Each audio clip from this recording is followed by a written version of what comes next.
ऐसे समाज में जहां अक्सर चुप्पी सच्चाई पर हावी हो जाती है, यह अभूतपूर्व पॉडकास्ट उन भारतीय पुरुषों की अनकही कहानियों को उजागर करने का साहस करता है जिन्होंने झूठे आरोपों का सामना किया है।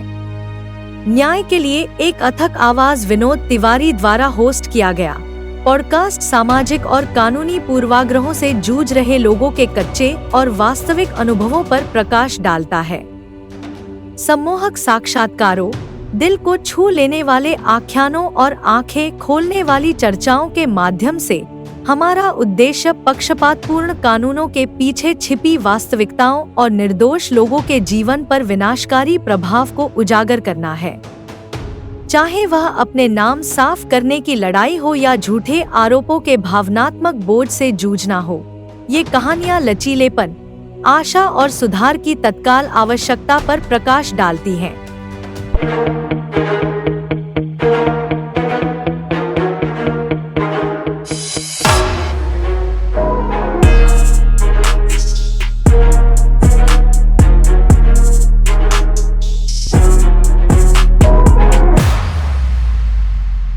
दोस्तों नमस्कार, स्वागत है आपका एक नए एपिसोड में, एक नए धारावाहिक में। और इस एपिसोड को हम थोड़ा सा अलग हटके बनाने वाले हैं। वो अलग हटके हम इसलिए बनाने वाले हैं क्योंकि हमारा एक बहुत बड़ा इवेंट होने जा रहा है, जो कि न केवल गुजरात, न केवल मध्य प्रदेश, न केवल दिल्ली, न केवल राजस्थान और महाराष्ट्र, बल्कि पूरे भारतवर्ष का इवेंट है। और वो इवेंट का नाम है सत्याग्रह फॉर मैन, सत्य का आग्रह। और ये सत्य के आग्रह के लिए जो कि हमारा दिल्ली में होने वाला है 19 अप्रैल 2025 में जंतर मंतर में, उसके लिए आज इस धारावाहिक में हम एक गेस्ट नहीं बल्कि बहुत सारे गेस्ट के साथ में बात करने वाले हैं। और बहुत सारे गेस्ट को मैं बुलाने वाला हूँ क्रमबद्ध तरीके से। तो ये जो धारावाहिक है ये स्पेशल है, और ये स्पेशल इसलिए है क्योंकि हम यहाँ पर गुहार लगाने वाले हैं। हम यहाँ पे बताने वाले हैं कि वो सत्याग्रह फॉर मैन का इवेंट करने की हमको जरूरत क्यों पड़ी। और वो जरूरत इसलिए पड़ी साथियों, क्योंकि आज हम अपने इर्द गिर्द जब देखते हैं तो पुनीत खुराना जैसे, अतुल सुभाष जैसे लोगों को अंतिम पड़ाव तक जाने की जरूरत क्यों पड़ती है।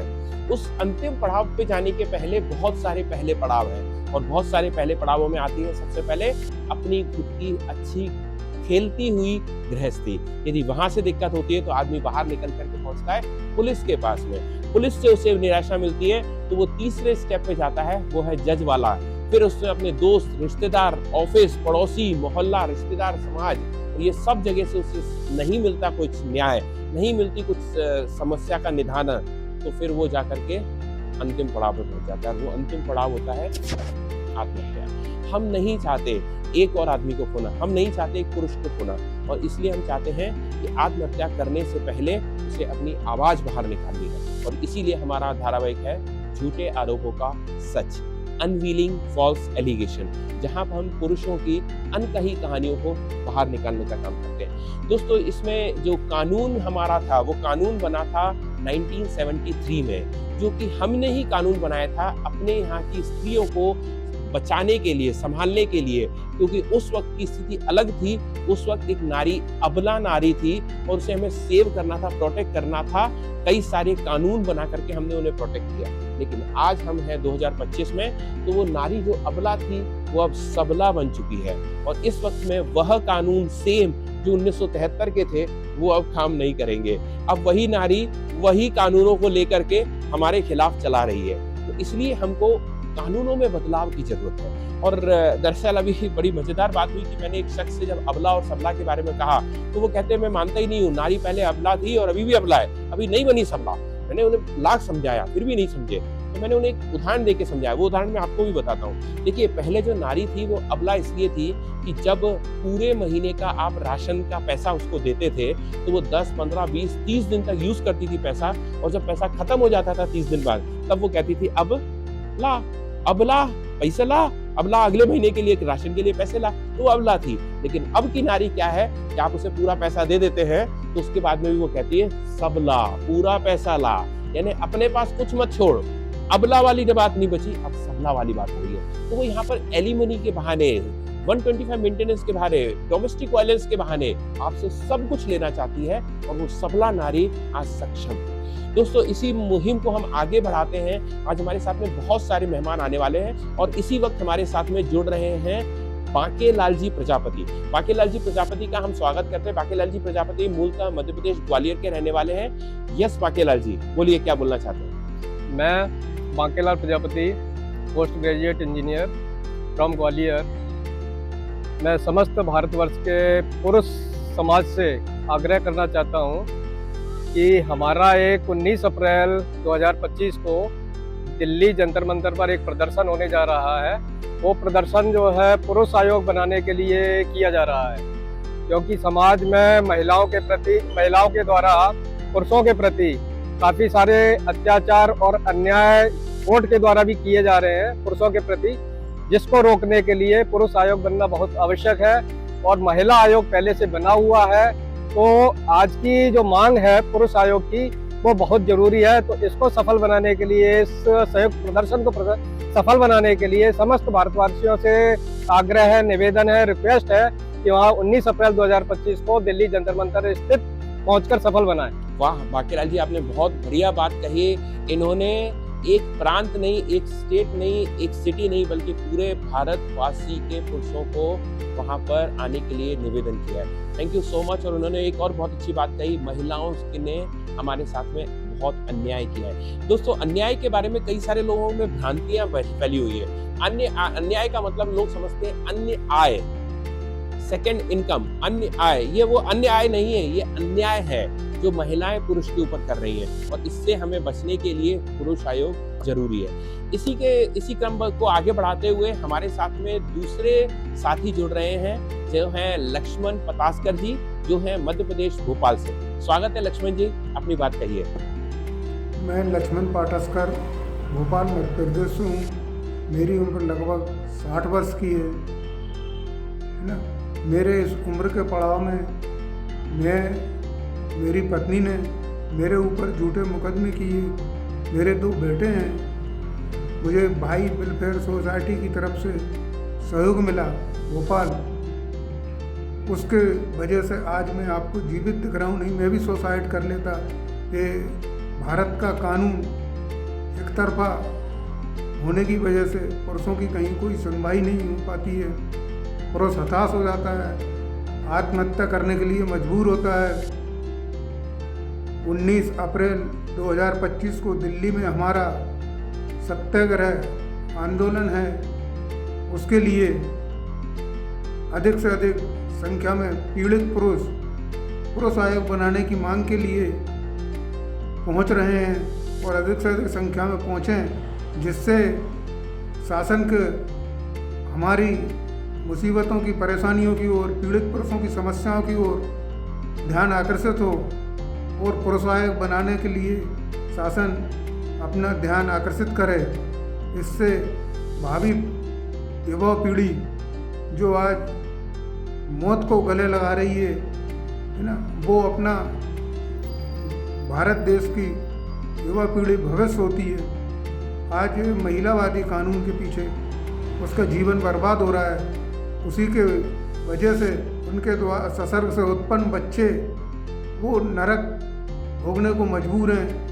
माँ अपने बच्चों को बाप से दूर करके नहीं, बाप के लाड़ प्यार से दूर करके, परवरिश से दूर करके एक हथियार के रूप में पति के खिलाफ उपयोग करती है महिलावादी कानून। हम सभी को बहुत निराशा और डिप्रेशन की ओर ले जा रहा है। तो मेरी शासन से यही मांग है कि महिला आयोग की तर्ज पर पुरुष आयोग बनाया जाए, पुरुषों की समस्या परेशानियों को सुना जाए, है ना। यही मैं विनती करता हूँ शासन से। जय हो, धन्यवाद। थैंक यू लक्ष्मण भाई, आपने अपने विचार रखे, और हमें जानकर के बहुत दुख हुआ कि आप इतने डिप्रेशन में चले गए थे कि शायद आप भी अपनी जान देने का सोच रहे थे। मैं आपको बताना चाहूँगा कि यहाँ पर हमारे पूरे भारतवर्ष में SIF save India family foundation काम करती है। इसी के बारे में इन्होंने जिक्र किया, जो कि भाई फाउंडेशन के नाम से भोपाल में या मध्य प्रदेश में काम करती है, और उसकी वजह से आज हमारे साथ में लक्ष्मण जी हैं। लक्ष्मण जी के साथ में 60 साल के उम्र होने के बावजूद इतनी सारी परेशानियां आई, इसीलिए हम बोलते हैं भाइयों, पुरुष आयोग जरूरी है। चलिए हमारे साथ में अगले हमारे मित्र जुड़ने जा रहे हैं, जो कि है समानता फाउंडेशन से, गुजरात से, अहमदाबाद से। स्वागत है आपका, अपनी बात रखिए। हेलो, मैं समानता फाउंडेशन अहमदाबाद से मेंबर हूँ। हम लोगों का जो एम है वो एक ऐसा समाज का निर्माण है जहाँ पे सबके लिए एक समान अपॉर्चुनिटीज़ हो, एक समान कानून हो, जो कोर्ट का अप्रोच है, जो जूरिस्प्रूडेंस है, वो भी एक समान हो सबके लिए। और इसी मुहिम के तहत हम लोग एक सत्याग्रह करने जा रहे हैं दिल्ली में 19 अप्रैल को। तो हमारा यही एम है कि जो भारत में जो एक सूडो फेमिनिज्म का वेव चला है, ये सूडो फेमिनिज्म जो इस सोसाइटी को तबाह कर रहा है, उसके अगेंस्ट में हम सबको एक होना है। तो हमारा सबसे आह्वान है कि 19 अप्रैल को दिल्ली में जंतर मंतर पर मिलिए और इस मुहिम में हमारा साथ दीजिए। Thank you. वाह, आपने जो है बहुत अच्छी बात कही। आपने फेमिनिज्म को बचाने की बात कही। आजकल फेमिनिज्म का भूत चढ़ा हुआ है, you know, ladies are all mad about the feminism. But hello ladies, मैं आपको बताना चाहता हूँ, it's not only about feminism, it's about our society, it's about our culture, it's about our family.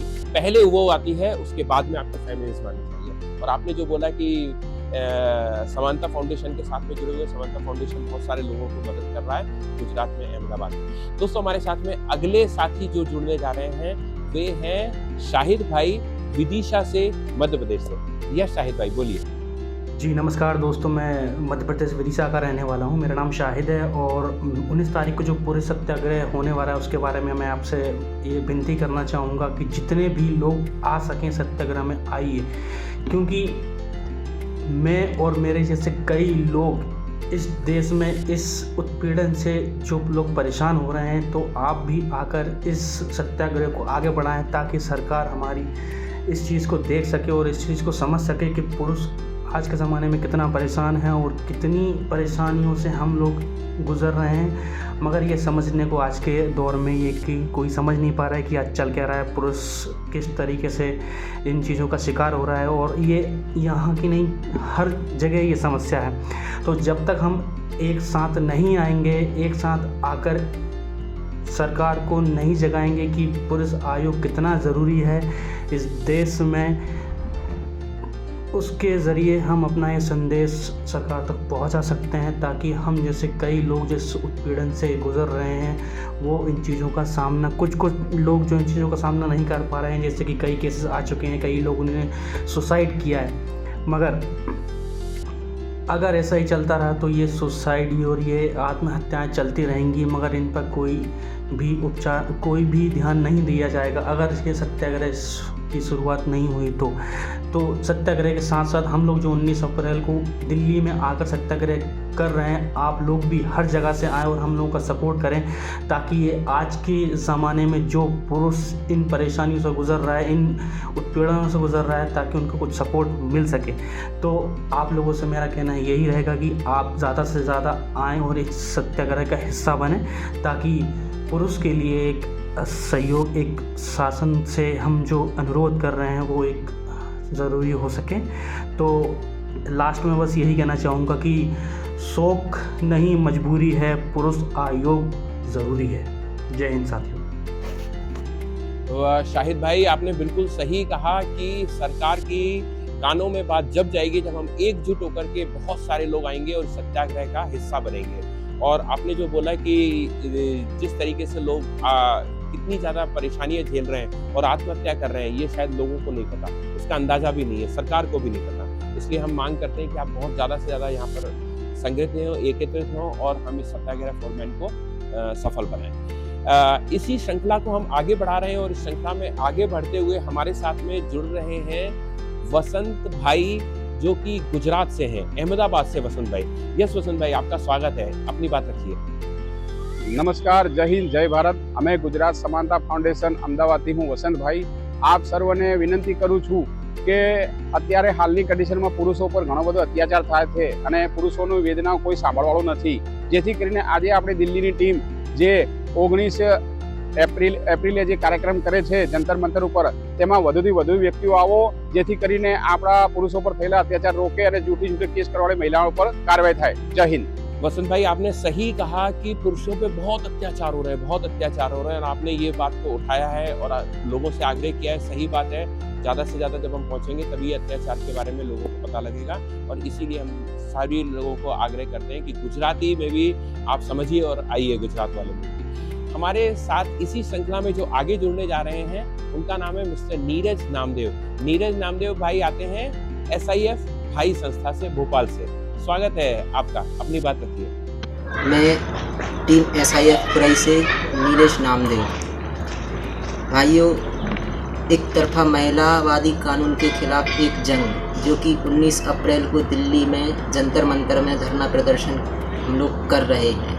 भाइयों, एक तरफा महिलावादी कानून जिसमें कई पुरुष जलकर खाक हो गए हैं, आत्महत्या कर चुके हैं। भाइयों, हम इस जंग में हिस्सा ले रहे हैं और आप सबसे निवेदन है कि इस महिलावादी कानून के खिलाफ, एक तरफा महिलावादी कानून के खिलाफ इस जंग में आप सभी 19 अप्रैल को दिल्ली जंतर मंतर पर अवश्य आएँ और इस हिस्से में भाग लें। शौक नहीं मजबूरी है, पुरुष आयोग ज़रूरी है।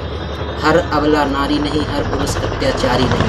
हम लेकर रहेंगे पुरुष आयोग, हमें चाहिए पुरुष आयोग। नीलेश भाई, बिल्कुल बिल्कुल सही कहा। हर नारी अबला नहीं है और हर पुरुष अत्याचारी नहीं है।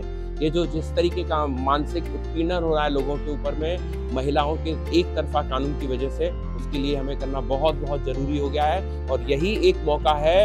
इसके बाद ऐसा मौका नहीं मिलेगा। इस बार हम बहुत बड़े लेवल पर इसको करने जा रहे हैं, तो हर व्यक्ति का आना यहाँ पर बहुत ज़्यादा जरूरी है। इसी श्रृंखला को और आगे बढ़ाते हैं। हमारे साथ में जुड़ रहे हैं अश्विन भाई। अश्विन भाई समानता फाउंडेशन से आते हैं, अहमदाबाद से। स्वागत है अश्विन भाई आपका। नमस्कार, मेरा नाम अश्विन है और मैं समानता फाउंडेशन अहमदाबाद से हूँ। मैं आज यहाँ एक बहुत ज़रूरी इवेंट के लिए खड़ा हूँ, जो कि जंतर मंतर नई दिल्ली 19 अप्रैल 2025 को होने जा रहा है, सत्याग्रह फॉर मेन। मैं यहाँ इसलिए खड़ा हूँ क्योंकि men's rights are human rights. Gender bias laws, mental health और अनफेयर लीगल ट्रीटमेंट की वजह से पुरुषों को बहुत तकलीफ होती है, और यह आंदोलन किसी के खिलाफ नहीं, बल्कि सिर्फ यह कहने के लिए है कि हर किसी की आवाज सुनी जाए।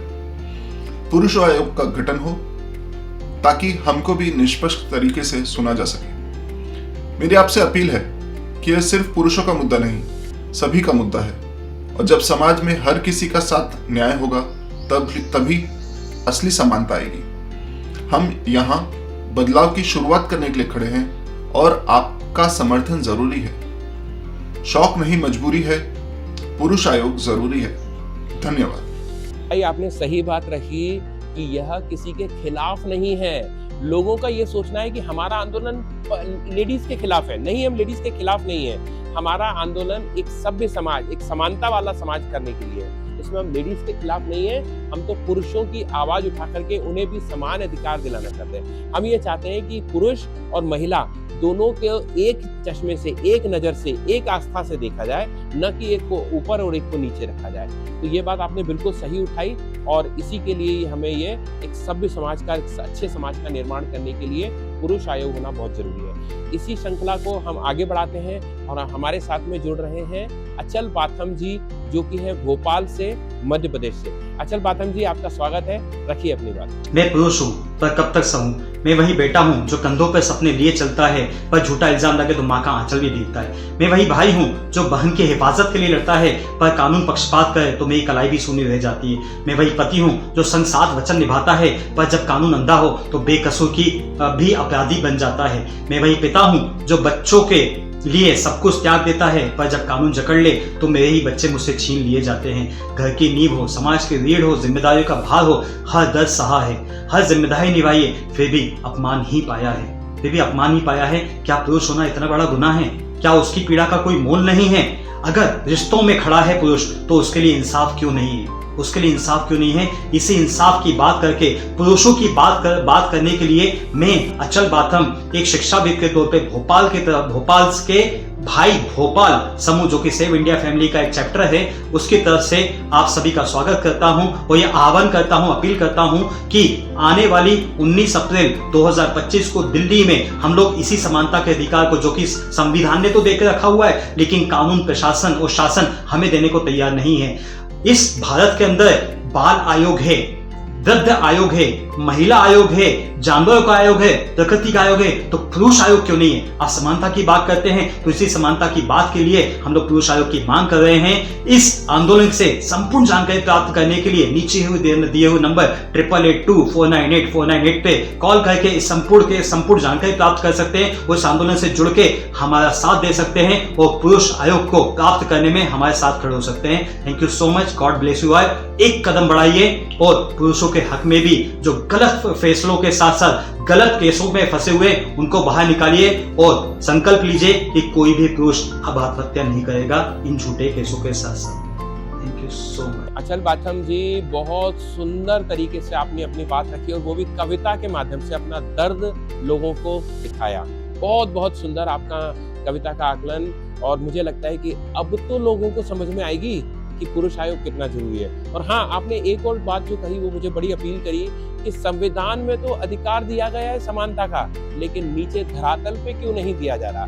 क्यों जज, क्यों पुलिस, क्यों कानून, क्यों वकील और क्यों सारा समाज एक को अलग नजर से देख रहा है और दूसरे को अलग नजर से? और जहां पर इतने सारे आयोग बने हुए हैं, पुरुष आयोग क्यों नहीं? तो बहुत अच्छे तरीके से आपने बात रखी। हम अगली जो हमारे साथी हैं उनकी तरफ चलते हैं। अगले जो हमारे साथी जुड़ने वाले हैं वो है गुजरात से, अहमदाबाद से हिमांशु शुक्ला। हिमांशु शुक्ला जी, आपका स्वागत है और हम चाहते हैं कि आप अपनी बात रखिए। पुरुष आयोग और 19 अप्रैल के बारे में क्या बोलना चाहते हैं, बताइए। हूँ हिमांशु शुक्ला, SIF फैमिली अमदावाद तरफથી બોલું છું। દિલ્હીમાં જંતર મંતરની અંદર 19 એપ્રિલ 2025ના દિવસે આપણે ન્યાય પુરુષોના ન્યાય માટે થઈને આપણે એક મુવમેન્ટ ચલાવીએ છીએ। એમાં બધા જણાએ હાજર રહેવા માટે મારી એક નમ્ર વિનંતી છે। હું ખુદ પણ આવવાનો છું, તમે લોકો પણ આવો, જેથી કરીને આપણી આ મુવમેન્ટ આગળ વધે। हिमांशु जी ने गुजराती में ये बात कही। एक्चुअली मुझे बड़ी अच्छी लगी, गुजराती बहुत अच्छे से मुझे समझ में आती है लेकिन मैं बोल नहीं पाता हूँ। उन्होंने बोला कि मैं खुद आ रहा हूँ और मैं आपको भी बुला रहा हूँ, और वो व्यक्ति जो खुद आ रहा है इतनी दूर से, वो आपसे भी आग्रह कर रहा है कि आप भी आइए। पुरुष आयोग को बनाने के लिए आपका साथ जरूरी है। हमारी इस श्रृंखला में हम और आगे चलते हैं और हमारे साथ में जगह जगह से आपने देखा लोग जुड़े, हर उम्र के जुड़े। कोई 60 साल वाले भी थे, कोई 30-35 साल वाले भी थे, कोई गवर्नमेंट जॉब वाले थे, कोई प्राइवेट जॉब वाले थे, कोई किसी बैकग्राउंड के थे। लेकिन अब हमारे साथ में जुड़ रही हैं एक लेडीज, और ये लेडीज हैं मंजू तिवारी जी, मंजू पाठक जी, जो कि जुड़ रही हैं हमारे साथ में सिवनी से, मध्य प्रदेश से। मंजू जी, आपका स्वागत है और आप अपनी बात रखिए प्लीज। सर, मैं सिवनी जिले से हूँ, स्वास्थ्य विभाग में हूँ जी, और स्वास्थ्य विभाग में सुपरवाइजर सेक्टर। मैं सर इसलिए आना चाहती हूँ कि जो कानून का दुरुपयोग हो रहा है पुरुषों के खिलाफ में जी, उसके लिए मैं चाहती हूँ कि हर कोई ज्यादा से ज्यादा जुड़े और इसका यानी एक अच्छा सफल कार्यक्रम बने। सर, मेरी मांग ये है कि पुरुषों को जैसे जबरदस्ती झूठे केसों में फंसाया जा रहा है और सिर्फ उनका उपयोग ATM मशीन की तरह किया जा रहा है, ये सारा बंद होना चाहिए। शादी तो दोनों ही करते हैं, पति यानी दो लड़के की भी और लड़के की भी, लड़की की भी शादी होती है, फिर एलिमनी एक ही क्यों दे? दोनों के लिए कानून हो, दोनों को एलिमनी देनी चाहिए। जिसके पास में जो यानी संपन्न है, ऐसा नहीं आप बोलते हो कि लड़कियां कुछ नहीं कर सकती, एक तरफ आप बोलते हो लड़की और लड़के समान है और दोनों को सब कुछ कर सकती हैं लड़कियां। तो फिर पुरुषों से भीख मांग के खाना क्या है? हो सकता है कल आपका भाई फंसे, आपके रिश्तेदार में कोई भी लड़का फंसे, आपका खुद बेटा फंसे, आप खुद भी फंस सकते हो। इस तरह से जो दुरुपयोग हो रहा है इस कानून का, एक तरफ बिल्कुल सिर्फ महिलाओं की सुनी जाती है। क्यों? पुरुष क्या आपका कुछ भी नहीं है? चुनाव में पूरा वोट तो वो भी देता है और महिला भी देती है। फिर पुरुष का भी तो कुछ मांग है। पुरुष को भी तो अपना आयोग चाहिए, अपनी पक्ष रखने के लिए कोई जगह चाहिए। जानवर से ज्यादा बदतर तो नहीं है पुरुष। क्योंकि मैं उस कानून की इस बुरी तरह से प्रताड़ित हूँ। एक पुरुष की माँ है, बहन है, उसकी भी घर में महिलाएं हैं, पर उन महिलाओं को बिल्कुल नहीं सुना जाता। भाई आप दोनों पक्षों को बुलाकर, ऐसा नहीं है कि दोनों पक्षों को बुला करके दोनों की पूरी बातें सुनी जाए। गलतियां किसकी है उसको आप प्रताड़ना दे सकते हो। बिना गलतियों के एक पुरुष का पूरा परिवार समाज में बेइज्जती झेलता है। 10 लाख रुपए कोई मायने नहीं रखते हैं। हर कहीं मैं सुनती हूँ 10 लाख रुपए की मांग की, 50,000 रुपए की मांग की। लड़के बेचारे झूठे, लड़कियां जा रही हैं, खुद घूमती हैं, खुद अपने मेकअप और इसके पैसे के लिए लड़कों के साथ में कई अफेयर चलाती हैं। जब वक्त आता उन्हीं को फंसा देती हैं, वही जेल जाते हैं। इस कानून के विरोध में हूँ और हर पुरुषों को बोलूंगी, सामने आओ और नहीं तो अपनी गर्दन कटवाने के लिए आगे से तैयार रहो। मंजू जी, बहुत बहुत आपने जोश के साथ में बहुत बड़ी बातें कह दी। आपने जो बोला ये बात मुझे बहुत अपील करी। बिल्कुल सही कहा आपने। जानवरों से भी बदतर है क्या पुरुष? अरे जानवरों का भी कानून बना हुआ है, जानवरों के लिए भी आयोग बना हुआ है, हर चीज के लिए आयोग है और यहाँ पर पुरुष के लिए आयोग नहीं है। और हाँ, एक और बात आपने बहुत अच्छी कही कि जब शादी होती है तो महिला और पुरुष दोनों की होती है, तो सिर्फ एक पे ही जिम्मेदारी क्यों? पुरुष ही क्यों एलिमनी दे? क्या महिला का नहीं है? जब आप समानता की बात करते हैं, जब दोनों बाहर निकल करके एक साथ कमाते हैं, ज्यादा भी कमाते हैं कई जगह में महिलाएं, और फिर भी एलिमनी सिर्फ पुरुष से दी जाएगी। तो कहीं ना कहीं ये समानता वाली चीज लाना बहुत जरूरी है। बहुत बहुत धन्यवाद मंजू जी आपके विचारों के लिए। हमारे साथ में अगले जुड़ रहे हैं साथी जो कि हैं अहमदाबाद से, जो है गुजरात से और समानता फाउंडेशन से। तो प्लीज आपका स्वागत है, आप अपनी बात रखिए। नमस्कार, मेरा नाम अमृतलाल परमार है। मैं अहमदाबाद गुजरात से रहने वाला हूँ और हमारा एनजीओ समानता फाउंडेशन अहमदाबाद से जुड़ा हुआ हूँ। मेरी उम्र करीब 70 साल की है। जो महिलाएं मैट्रिमोनियल कानून 498A डोमेस्टिक वायलेंस एक्ट 2005-6 बलात्कार, मैरिटल रेप, एडल्टरी, पोस्को कानून का गलत दुरुपयोग करके पुरुष को मारपीट करती है, झूठे मुकदमे में फंसा देती है और करोड़ों रुपया की एलिमनी की मांग करके पुरुष को फंसाती है, जिससे पुरुष को मजबूर से आत्महत्या करनी पड़ती है, क्योंकि उसके लिए कोई कानून बना नहीं है। और कई पत्नियां मिल्कियत का भी कब्जा भी कर लेती है, सास ससुर की सेवा भी करती नहीं है। इसीलिए पक्षपाती कानून को दूर करने के लिए सरकार और सुप्रीम कोर्ट को जगाने के लिए हमें पुरुष आयोग ज़रूरी है। और कानून में संशोधन करने के लिए, कानून को न्यूट्रल जेंडर बनाने के लिए हम लोग तारीख 19 अप्रैल 2025 को जंतर मंतर मैदान दिल्ली में इकट्ठे होना है। तो आप लोग आइए और ये सब करने के लिए दिल्ली में सहयोग करें।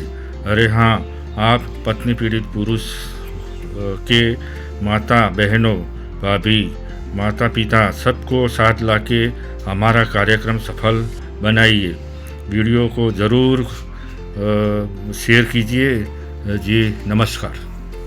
जी हाँ, आपने बिल्कुल सही कहा कि ये लड़ाई छिड़ी हुई है, जंग छिड़ी हुई है और इस जंग के अंदर में आपको साथ देने आना है। ये बहुत समय से चल रही है लड़ाई, लेकिन इस लड़ाई का बड़ा स्वरूप जब तक नहीं होगा तब तक इसका रिजल्ट नहीं मिलेगा, इसका आउटकम नहीं आएगा। इसलिए सभी का आना यहाँ पर बहुत जरूरी है। और हमारे साथ में अगले साथी जो जुड़ने जा रहे हैं वो है अभिषेक शुक्ला, जो कि हैं भाई भोपाल चैप्टर से। अभिषेक जी, आपका स्वागत है और प्लीज अपने विचार रखिए। नमस्कार दोस्तों, मैं अभिषेक शुक्ला भाई भोपाल चैप्टर से आप सभी का स्वागत करता हूं। भाइयों, जैसा कि आप सब जानते हैं कि 19 अप्रैल को हम जंतर मंतर पे एक साथ आके अपनी आवाज़ बुलंद कर रहे हैं कि पुरुष आयोग बनाया जाए।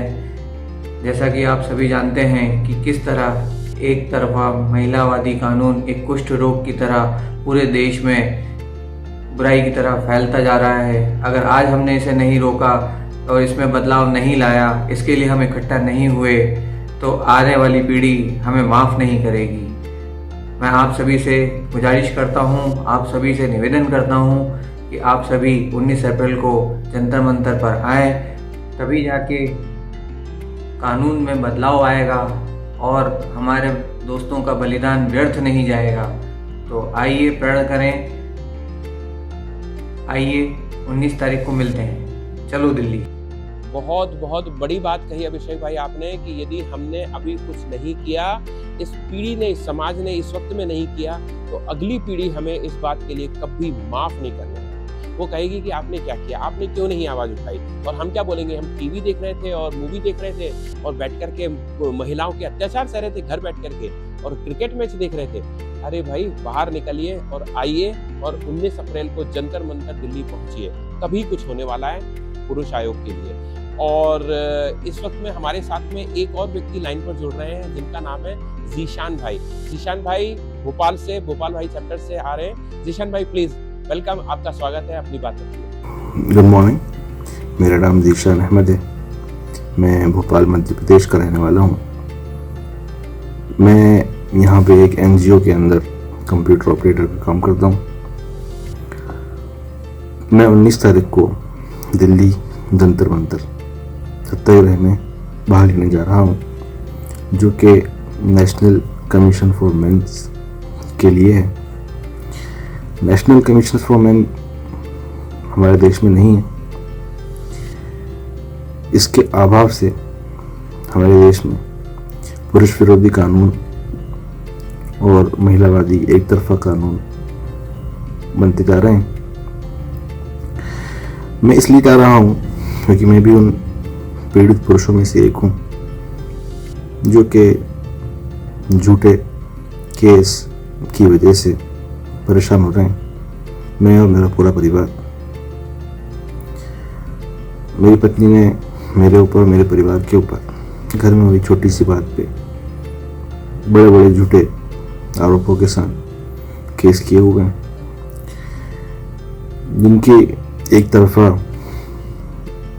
बात सुनवाई पर, महिला की सुनवाई पर, मेरी पत्नी की सुनवाई पर मेरे परिवार पे कार्रवाई हो गई। और मैं ही नहीं, अनेक परिवार ऐसे हैं जो इसी दौर से गुजर रहे हैं जिसे मैं गुजर रहा हूँ। मेरे जाने से वहाँ पर क्या होगा क्या नहीं होगा मुझे नहीं पता, पर अगर मैं अपने खिलाफ हो रहे, पुरुषों के खिलाफ हो रहे इस अत्याचार के खिलाफ आवाज़ नहीं उठाऊंगा, तो ये अत्याचार सिर्फ बढ़ते जाएंगे, कम नहीं होंगे। मैं आप लोगों से आग्रह करता हूँ कि आप भी इस मुहिम के अंदर हमारा साथ दें, क्योंकि अगर हम इस पर आवाज़ नहीं उठाएंगे तो आज मेरी बारी है, आज मैं झेल रहा हूँ, कल हो सकता है आपकी बारी। इंदौर के एक व्यक्ति जिन्होंने इन केसेस से परेशान होकर आत्महत्या की थी, जिनका नाम पुनीत था, उनका कहना था कि अगर मेरी बात सही लगती है तो मुझे इंसाफ दिलाओ, वरना अपनी बारी का इंतज़ार करो। क्या आप अपनी बारी का इंतज़ार करना चाहते हैं या आप हमारे साथ खड़े होकर इस अत्याचार के खिलाफ आवाज़ उठाना चाहते हैं? फैसला आपका। मैं जा रहा हूँ 19 April Jantar Mantar national commission for men की मांग करने के लिए, पुरुष आयोग की मांग करने के लिए। क्या आप मेरे साथ चल रहे हैं? जीशान भाई, हमें सुनकर के दुख हुआ कि आपके साथ भी ये रियली देखा जाए तो घर घर की आत्मकथा है, घर घर की कहानियां है। और जीशान भाई ने बताया कि उनके घर में छोटी सी बात पे उन्होंने इतना बड़े झूठे इल्जाम लगा करके उनका घर तोड़ दिया। आज रियली के अंदर में देखा जाए तो घर के अंदर में जो कुछ होता है खटपट या जो चीजें होती नोकझोंक, ये बहुत आम है जी, बहुत सालों से चली आ रही है, हमेशा होती थी, हर घर में होती थी, लेकिन आज उसको बड़ा रूप कोर्ट, न्यायालय, पुलिस की व्यवस्थाओं के कारण में दिया जा रहा है। उनके दिमाग में इंजेक्शन लगा लगा करके उनको बोला जा रहा है आप ऐसा करिए, आपको इतना फायदा हुआ, आप ऐसा करिए, और इसी वजह से ये सब कुछ हो रहा है। दोस्तों, पुरुष आयोग जरूरी है। 19 अप्रैल को दिल्ली में आपका होना बहुत जरूरी है। जिशान भाई ने एक और बात बोली कि मैं वहां पे जाऊंगा तो मुझे नहीं पता क्या फर्क पड़ेगा, लेकिन हाँ, नहीं जाऊंगा तो बहुत फर्क पड़ने वाला है। नहीं जाओगे तो आप अपने आप को माफ नहीं कर पाओगे, नहीं जाओगे तो पुरुष आयोग के अंदर में थोड़ा सा कुछ कम रह जाएगी बात। आप नहीं जाओगे तो शायद हो सकता है कि एक चीज बहुत बड़ी होने से, घटित होने से रह जाए। आप नहीं जाओगे तो बहुत कुछ होने वाला है, लेकिन जाओगे तो फिर आप अपने आप को कांच में देख करके अगले दिन आंखों में आंखें डाल करके बोल सकते हो कि हाँ, मैंने पुरुष आयोग के लिए लोगों का साथ दिया, और हाँ, कल को मेरे दोस्त, मेरे रिश्तेदार, मेरे मोहल्ले में मेरे भाई, मेरे दोस्त के साथ में किसी के साथ होता है तो मैं उससे नजरें उठा करके बोल सकता हूँ कि मैंने भी दोस्त तुम्हारे लिए लड़ाई लड़ी, और ये पुरुष आयोग जो बना है उसमें मेरी भी जिम्मेदारी है, मेरा भी श्रम लगा है, मेरा भी सहयोग हुआ है। तो दोस्तों, अंत में आपसे यही आह्वान करना चाहता हूँ कि आप जहाँ भी हो, जिस हाल में भी हो, जैसे भी हो, आप एक दिन का समय निकालिए। दो नहीं बल्कि एक ही दिन का समय है। दिल्ली चलो, दिल्ली चलो, दिल्ली चलो। 19 अप्रैल 2025 वार शनिवार है, जंतर मंतर दिल्ली में मैं मिलूंगा आपको। वहाँ पे और ऐसे कई सारे लोग मिलेंगे। आप आइए, हमें आपका इंतजार है, और वहाँ पर आकर के हम सब लोग इकट्ठा मिलकर के एक ही आवाज में बोलेंगे पुरुष आयोग जरूरी है। दोस्तों, हमारा ये एपिसोड सिर्फ प्रमोशन के लिए था 19 अप्रैल के सत्याग्रह के लिए। तो हम आपसे आग्रह करते हैं कि आप 19 अप्रैल के प्रोग्राम को, इवेंट को बहुत बड़ा बनाइए, और अपने दोस्त, सहयोगी, सहपाठी और जो भी पुरुष पीड़ित है या नहीं है पीड़ित, उनको भी लेके आइए। और हाँ, पुरुष नहीं, पुरुष की माँ भी आ सकती है, पुरुष की बहन भी आ सकती है, पुरुष की फैमिली भी आ सकती है। पुरुष अकेला नहीं लड़ना चाहिए, क्योंकि जिस तरीके से एक महिला के साथ में पूरी फैमिली लड़ती है, लोग लड़ते हैं, और कैंडल मार्च पे पूरा भारत उतर आता है, इसी तरीके से इसमें भी हमें पूरे परिवार का सहयोग चाहिए। हमें मम्मी का भी सहयोग चाहिए, हमें सिस्टर का भी सहयोग चाहिए, हमें बुआ का भी सहयोग चाहिए, हमें पापा का भी सहयोग चाहिए, हमें भाई का भी सहयोग चाहिए। तो हम सभी से आग्रह करते हैं कि आप आइए और इस इवेंट को, इस मुहिम को सफल बनाइए। इस एपिसोड में बस इतना ही। मुलाकात होती है आपसे अगले बार, अगले धारावाहिक, अगले एपिसोड में, और अगले चेहरे के साथ में। और हम उजागर करेंगे एक नई कहानी, झूठे आरोपों का सच।